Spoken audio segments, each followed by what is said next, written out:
Hi, it's Dre Griggs with Obsidian Wisdom. Today we'll be discussing how to boost workplace morale as a leader. When it comes to your leadership style, there are a variety of ways that we interact and engage with people. But one of the important things, the less, mentioned things about leadership, is make sure everybody is excited and on the same page. Not excited like a cheerleader where it's the rah rah, but where people are passionate and willing to be disciplined in their craft so that we can get the result that we want.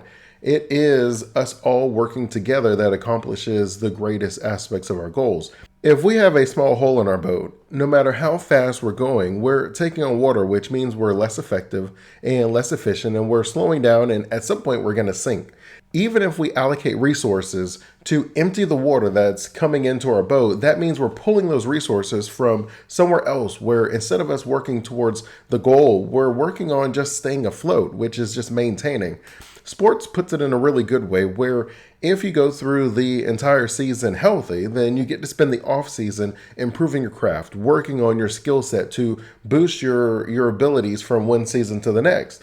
If you are injured, then you have to spend the entire offseason rehabbing, which just means you're just trying to get back to where you were before you were injured versus being able to work on yourself, improving or growing. Now you're just working on bringing yourself back to where you were. That is how it is when we have a low workplace morale, where there are people who are complaining, there are people who aren't bought into the mission, where they don't believe the leadership, where there are certain problems that's going on, and you have to spend a lot of your resources just trying to get back to before the injury, right? And instead of us being able to work on improving and growing and being more efficient, we're just trying to get the basics under control. So if you want to be able to boost workplace morale, I sort of lean back to my G.L.A.D method, and the G is gain understanding. So as a leader, what type of understanding do you need to gain from your employees? Well, first and foremost, you have to know how excited people are to come to work. You have to know how interested people are, how much they believe in the mission, the leadership. So whether you have to take surveys or whether you have small chats with the management or open doors, however you find it best to be able to communicate with your people, you want to make sure you get that information. You have to know how they feel about the company and the mission, how they feel about their advancement opportunities, heck, how they feel about the salary, the benefits, and the paid days off. Are you keeping in tune with the market? Because oftentimes leaders react. What ends up happening is when someone gives their 2 week notice, you're kind of like, I wonder why they're quitting. And you're just like, well, maybe they didn't want to be here. But when the second person gives their 2 week notice, then you're like, okay, I'm starting to wonder what's going on. Like, why is that person leaving? And before you know it, you have 3, 4, 5, 10 people leaving, and you end up losing so much of your knowledge base where you're starting over, where you're not working on growing, you're working on maintaining. How do we get the information that they have in this last 2 weeks? Do we create processes? Do we have people that cross train? Now we're reacting to the problem instead of getting ahead of it. Now, granted, if you are reacting and people are already leaving, you'll find that sometimes the economy changed and everyone is out there paying 10, 15, 20% more. And that happens sometimes. We just went through that with COVID where everybody was able to leave their job and get a 20% bump to where we were near full employment. So we end up increasing wages to keep our talent. Well, as they get more money, they end up spending more money in the economy. And as any good business, if you're running out of inventory, you start raising the prices, and we call that inflation. And as we raise our prices, why are we raising our prices? Well, one is because we're running out of inventory, but two is I'm paying my employees more. So it's just more expensive for me to create the product. And we get in the cycle where we keep raising prices because people keep spending the money, and we keep paying people more money, and people are jumping different jobs all over the place. And if you weren't aware of that, you could have lost 40, 50, 60% of your workforce because you didn't realize how underpaid your employees were. But if you have these conversations with them to where you're saying, hey, what is it that we could do better? How do you feel about the direction and the mission? What is it that you need to be able to excel? These are ways that you gain understanding. That's the G in the G.L.A.D or the G.L.A.D method. Number 2 is you want to leverage the relationships. There are tons of studies that talk about the importance of who you're surrounded by as far as the company morale. If you have a culture you're trying to create and someone doesn't fit in that culture, even if they are a superstar, you have to be able to measure, are they costing me more than they're making me? If you just measure based on their productivity, you're going to say, well, of course, they're making me so much money. But if you measure how negatively that person may be impacting the entire culture and everybody else's productivity, then it may not be in the best interest of the company to keep that person. If you want to leverage relationships, a great place to start is team building activities. Allow them to get to know each other, allow them to build those relationships and those bonds to where we become a well-oiled machine. It's also important for you to be transparent as a leader. You need to make sure everyone knows exactly what we're trying to do, what is it we're trying to accomplish, because once you're transparent, that increases the bond that you have with your employees. As a leader, when you're open and let people know this is how the company is doing, this is the direction, this is what we're focusing on, this is what's important for us, and this is why we're rewarding certain people, this is why that person left. These things are what people want to know. They want to be able to know, am I in the right place? Are things going in the right direction? If people are scared and you allow them to fill the gap of why they think something is happening, you and I both know they're going to choose some of the worst reasons possible. And it's better to just be transparent. Let them know. I find it also pretty important, if you don't want people to resent you as a leader, don't take credit for their work all the time. We understand that as you work your way up, that maybe they don't have a seat at that table. And so the leadership, when they meet, you are going to allow your team to put the work together, but give them the credit. Maybe give a shout out in email. Let them know that you gave them the credit. Hey, Dre put this presentation together. He did the analysis. I'm just going over it, right? Shout your team out. People enjoy that. It helps to build that relationship with your own team members, not only where they build it with each other, but they also build it with you. Naturally, it's very good to have weekly meetings so that you're able to just get to know them on a more personal basis. What is it that they're trying to do? Where do they want to go? And then you start putting leadership programs together to develop your team. If they see you're investing in them, more times than not, they're going to invest in you.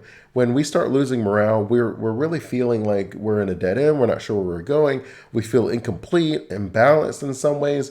And so if you're able to invest in your team, they usually feel a little bit better.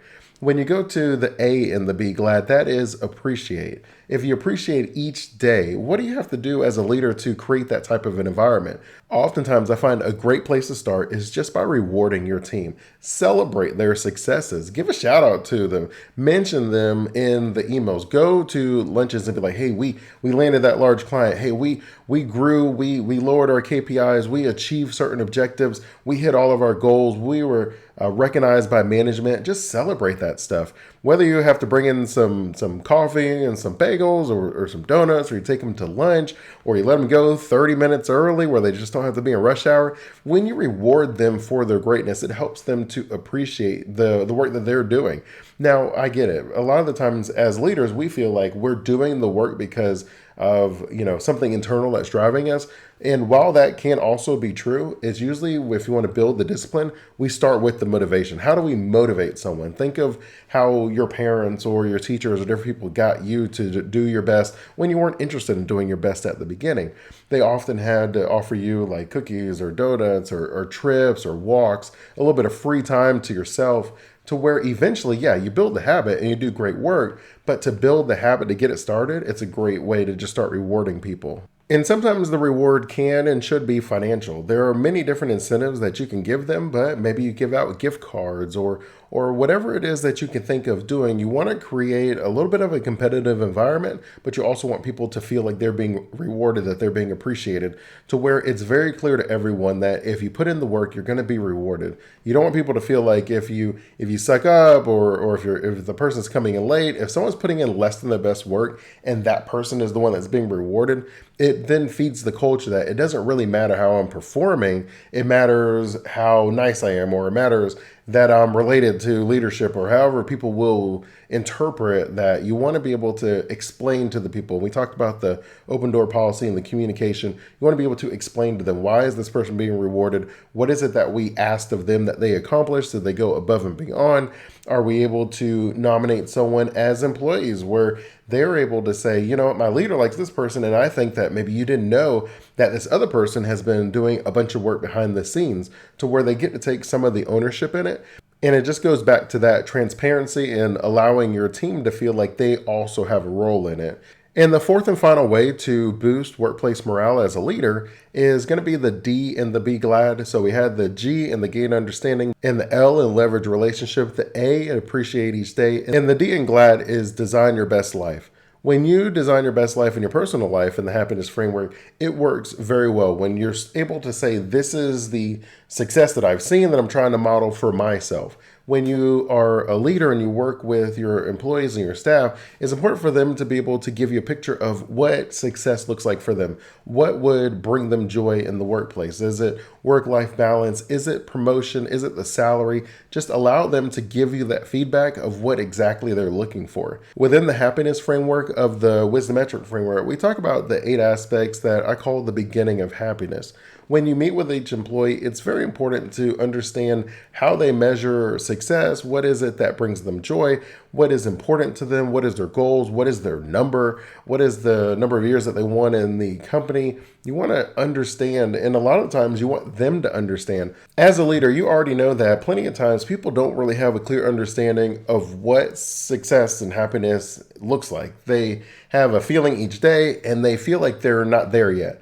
And if you've ever given a presentation or a speech or just really offered any services, you really have to start with, what is the goalpost? Where are we planting our flag and saying, Dre, if you do these 5 things, then I know that I'll have a high morale. And then we'll have a discussion about, okay, what if I did 2 of them?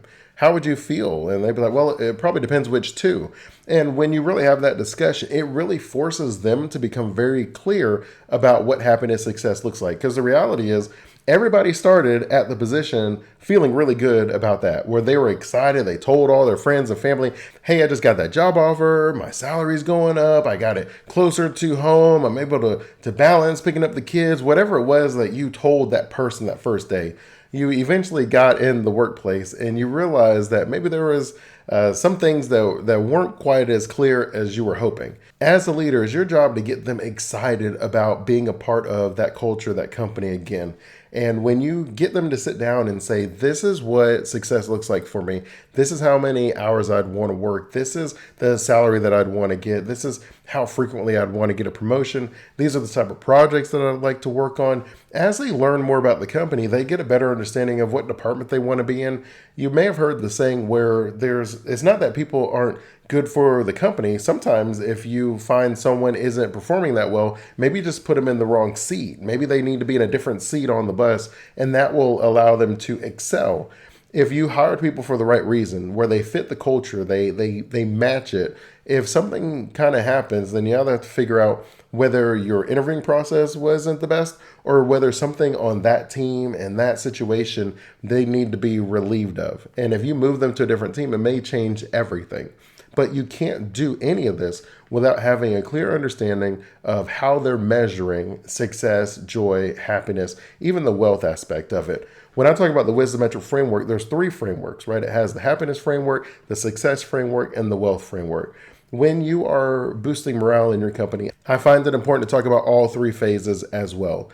And you talk about the happiness, I showed you the be glad, and you start there. You then move into the success, and then you can move into the wealth. And the wealth is always the easiest one. It's the one that we focus on the most because it's a great way to measure things. It's very easy to measure something financially. It's very difficult to measure, happiness or success because that's going to change over time, which is why it's so important that you have these regular meetings, that you're always engaging with your team, allowing them to share their thoughts and feedback with you.